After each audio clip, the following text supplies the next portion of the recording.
Okay, greetings campers.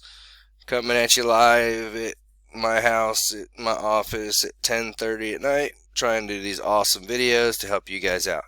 So this video is going to be a very simple how to set up Autodesk Inventor to get it set up so you have your platform, you have your canvas to start drawing on. Okay, so first we're going to do is we're going to come up to here where it says new. We're going to click on new. Yours will initially look just like this. What you need to do, it will automatically be set to inches. So you need to bring it down here, click on that, come down and click on metric. Alright, we're going to come all the way over here where it says standard millimeter.ipt. That is what we want it set up on. That's our default. We're going to hit create. And here is our canvas, right?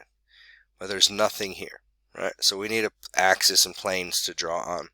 So the first thing we're going to do is we're going to come up here where it says ground 3D model is kind of the default. Click on sketch. That's where we're going to be here. Then we're going to look at 2D. We're just going to click on a 2D, and this is going to bring up 3 different planes. What we want is this XY plane. So this XY plane will allow us to use it with the 3D printers and everything else. So it's important that you click on the XY plane. So we'll click on that. It opens up. Beautiful. Ready to rock. So this is where you are set up and ready to go, right?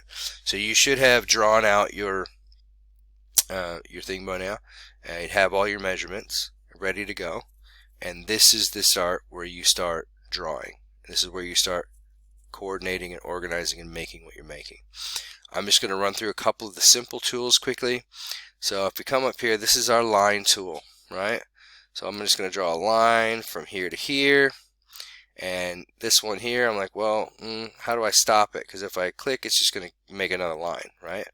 So I can either go up and click on the line again, or I can hit the escape in the top left corner of your keyboard, and it will stop it. I like keyboard shortcuts. It makes it a lot easier. All right. Let's say we want this to be exactly 123 millimeters, right? So we're just going to click dimension tool right there, which is right here. You'll use this a lot. Make sure you know where it is.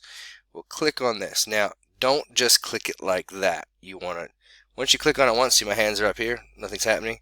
I can just scroll down a little bit and click, right? And so I said I wanted that 123 millimeters. I hit enter, and it disappeared, but it actually didn't disappear. So it will have just gotten smaller, right?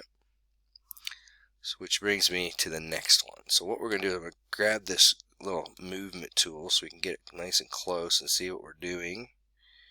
Okay. Click on it again to turn it off. Alright, so that's our line. That's our measurements. That's 123 millimeters. This is actually how job work plans are actually made doing this. So you'd actually print it in 2D, and that would be your page if you were going to build something. Alright, so one thing I want to show you is some of the other tools. Okay, so the circle tool here will just literally make a hole, right? Yay! But my hands are up here. I've just got it here. It's got that design there. It's at 29.829. Let's say that I want to make exactly a 30 millimeter hole, which is a hole about this big around. Right? I'm just going to change that. It's just hit 30, enter. Now it's exactly 30 millimeters diameter. Pretty simple stuff. This would be ideal if you wanted to say, let's make a part. So if I wanted to say take a line here, and then I bring that over this way, and I click here, and then I click down here, and then I click down here, and then I bring it right back up and click there. Right, so now I have 3 squares, like a little square there, which is great, right? Now, what if I need to, using this, I'm making a part that will bolt onto something else, right? So a common one would be an M6 bolt, right? So M6 bolt is 6 millimeters, right? Yeah, 6 millimeters. So maybe I want to take this circle and make a hole right kind of here. So that tells me that I'm right in the center there. And I like that. This tells me kind of where it wants to be, and I can move it however I want.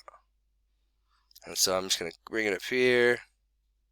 And then I want this to be 6 millimeters, right? So if it's 6 millimeters, it's exactly the size of the bolt. But maybe I want to give it a little extra. So I'm going to say 6.2 millimeters, right? So now I have a bolt, an M6 bolt, which is about, this big around, right? And whatever length you buy them in, and it goes straight through, ready to go, all right? So we'll come over here to the arcing tool. And so for the arcing tool, I'm going to just actually go and grab this. So I'm going to come up here and grab my trim tool, which is right here. So this is where I can come in here and I can click on it, and that piece is gone. Alright. Now, if you get a little bit stuck, or you want to maybe make your square for your piece and make everything come in from there, you can do that and just cut out the little lines. That's fine. Alright, I'm just going to show you how to use the arcing tool.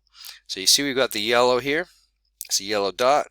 Once we get it to the corner and it actually attaches to that line, it becomes green. So we click on that, bring it straight down, it becomes green when it attacks the other one, which also means we're at a 90-degree angle, but it says right there, 90-degree angle. We'll click there. And you notice it disappears. It's not actually disappeared, it's waiting for you to move your mouse.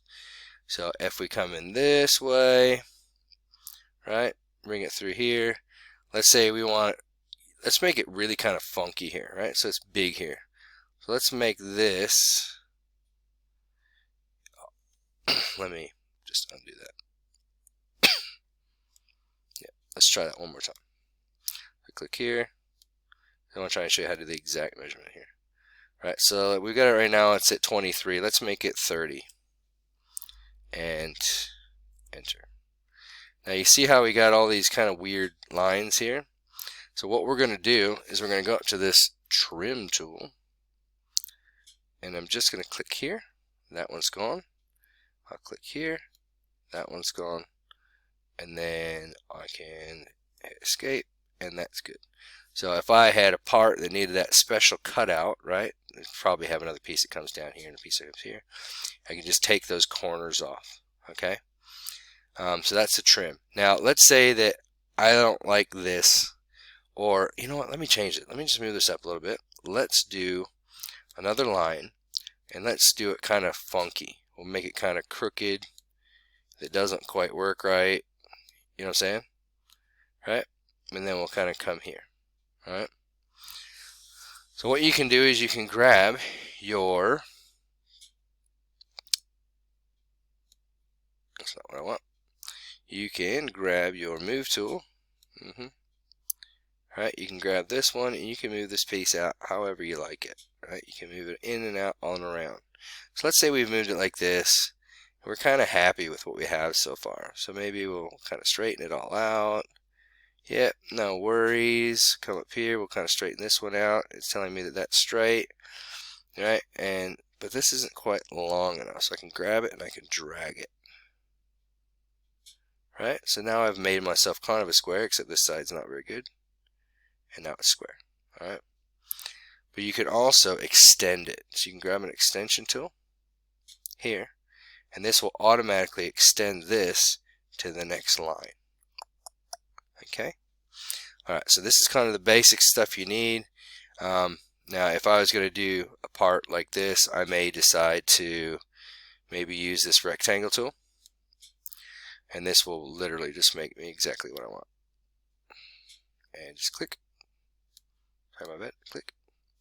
And I have no idea what size that is, but let's say I want to make it 8 by 10. Click on dimensions. The long one will obviously be 10, and we'll go 10. Automatically changes it. Okay. We'll click on this one, drag it out, change it to 6. Automatically change it. Now it looks pretty small, but when we zoom in, we have exactly 10 millimeters by 6 millimeter little square. Right? Pretty simple stuff. Feel free to kind of muck around, play with some of the stuff if you want. And we will go through actually measuring and creating your parts in the next video.